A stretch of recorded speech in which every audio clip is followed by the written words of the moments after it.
অনেক বছর আগের কথা।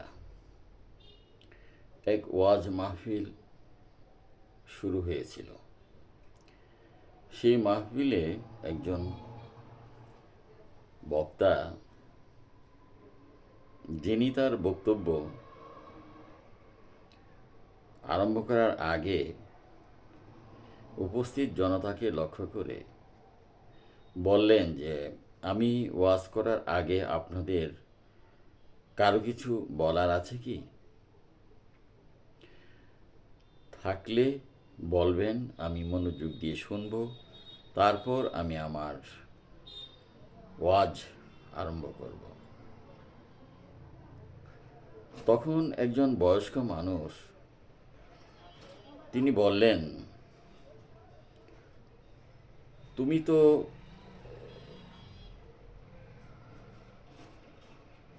আব্দুল কাদের মিয়া, পার্শ্ববর্তী 2 গ্রাম দূরে তোমার বাড়ি। তোমাকে দেখেছি খোরাসানের রাস্তায় মদ খেয়ে পড়ে থাকতে। এখন তুমি কিনা ওয়াজ করবে, বিষয়টা তো একেবারেই বুদ্ধিতে ঠেকছে না। তুমি তার উত্তর আগে দাও, তারপর তোমার ওয়াজ শুনব। তখন সেই লোকটি বৃদ্ধার উত্তর দিতে গিয়ে যা বললেন তা অবাক করার মতো। তিনি বললেন, আমার সবে কদরের রাত্র হলেই মদ খাইতে বেশি ইচ্ছে করত, কিন্তু আমার স্ত্রী একজন পুণ্যবান মানুষ ছিলেন। তিনি খুবই পরহেজগার, নামাজ, রোজা, কোরআন তেলাওয়াত, দিনদার, মোত্তাকি ছিলেন। তো এক শবে কদরের রাত্রিতে আমি যখন মদের বোতল নিয়ে ঘরে প্রবেশ করলাম, তখন আমার স্ত্রীকে দেখলাম তিনি নামাজে সালাম ফিরিয়েছেন মাত্র। আমার হাতে মদের বোতল দেখে তিনি ভালো মন্দ কিছুই বললেন না, কিন্তু আমার ছোট্ট মেয়ে, যার বয়স ছিল মাত্র 3, সে দৌড়ে এসে আমাকে ধরতে এলো, আর অমনিতেই হাতের বোতলটা ইতিমধ্যে টেবিলে রেখেছিলাম, সেইটা অকস্মাৎ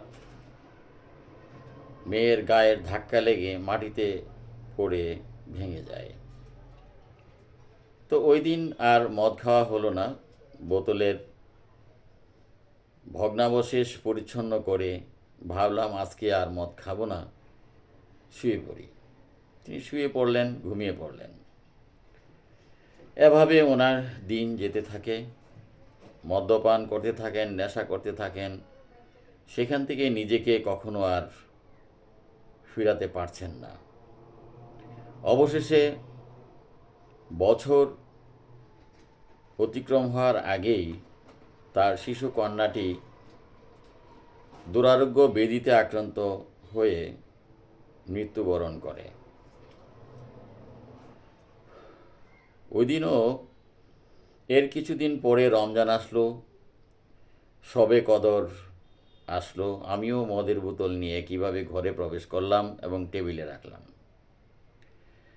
মেয়েটির কথা মনে হয়ে মন খুব খারাপ হলো যে গত বছর আমার এই মেয়েটি মদের বোতলে ভুলক্রমে টেবিলে ধাক্কা খাওয়ার কারণে বোতলটি ভেঙে গিয়েছিল,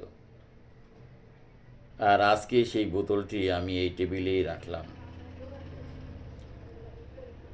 অবশেষে তিনি মেয়ের কথা স্মরণ করে মদ আর খেতে পারলেন না। তিনি এই মদের বোতল মেয়ের দুঃখের সাগরে ভেসে দূরে ফেলে দিয়ে আসলেন। তারপর তিনি শবে কদরের কোনো ইবাদত বন্দেগী না করেই ঘুমিয়ে পড়লেন। ঘুমিয়ে গিয়ে দেখলেন এক স্বপ্ন।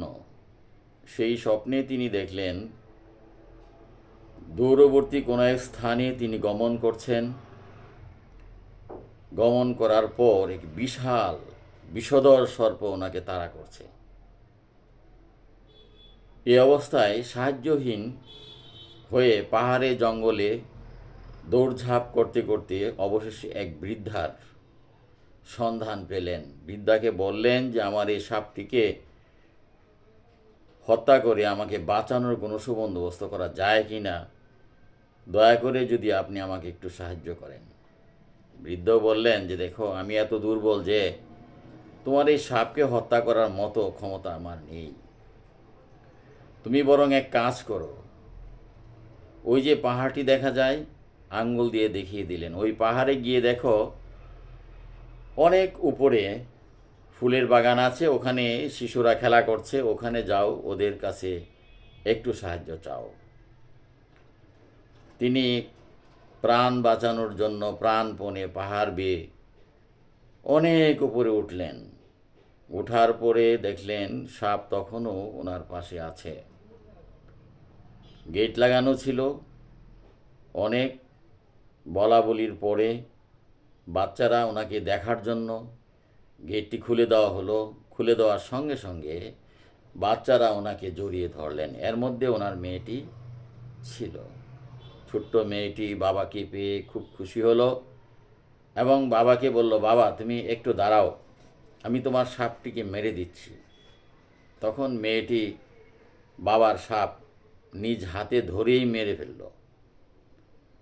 তখন বাবা মেয়েকে জিজ্ঞাসা করলেন, বাবা তুমি এই ছোট্ট মানুষ এটা কিভাবে হত্যা করলা? তখন মেয়েটি বাবাকে বলল, বাবা এই দেখো আমি তোমার মেয়ে, আমি তো দুনিয়া থেকে চলে এসেছি। এখানে এসে দেখলাম তোমার যে সাপ তুমি দেখছো এটা তোমার নফস, এবং তুমি নফসকে প্রচুর খাবার দিয়েছ, তা অনেক শক্তিশালী হয়েছে। দুনিয়ার আশা আকাঙ্ক্ষা তোমাকে অনেক মজবুত করে দিয়েছে তোমার এই শত্রু নফসকে। আর পথে নিশ্চয়ই একজন কম শক্তিশালী অর্থাৎ দুর্বল একজন বৃদ্ধ লোককে দেখতে পেয়েছ। সেই লোকটি ছিল তোমার রুহু। তুমি রুহুর কোনো খোঁজখবর রাখো নাই, তাকে খাবার দাও নাই, যে কারণে সে ছিল দুর্বল। তোমার এই নফসকে হত্যা করার মতো ক্ষমতা তোমার রুহুর ছিল না। বাবা তুমি এখন থেকে তোমার আত্মার খাদ্য দাও, তোমার রুহুর খাদ্য দাও। তুমি জিকির আজকার করো, আল্লাহকে ডাকো, পিছনে সব কিছু ভুলে যাও।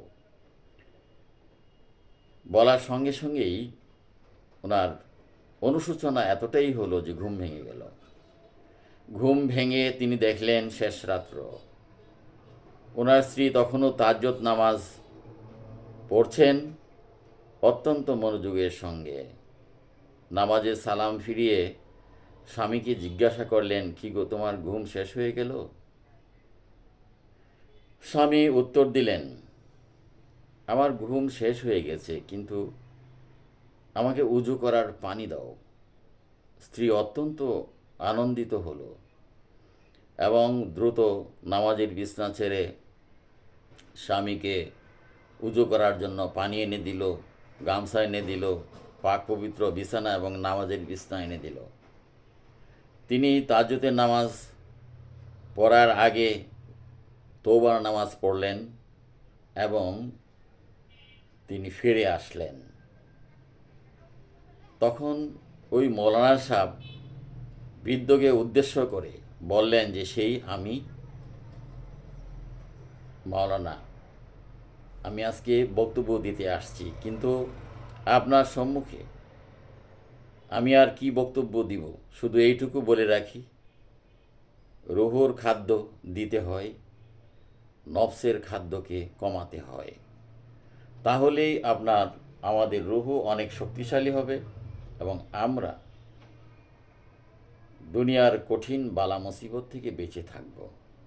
এই কথা বলেই মৌলানা সাহেব বললেন যে আজকে আর কোনো ওয়াজ করব না, আপনারা আমার জন্য দোয়া করবেন। আপনারাও ভালো থাকুন, আসসালামু আলাইকুম।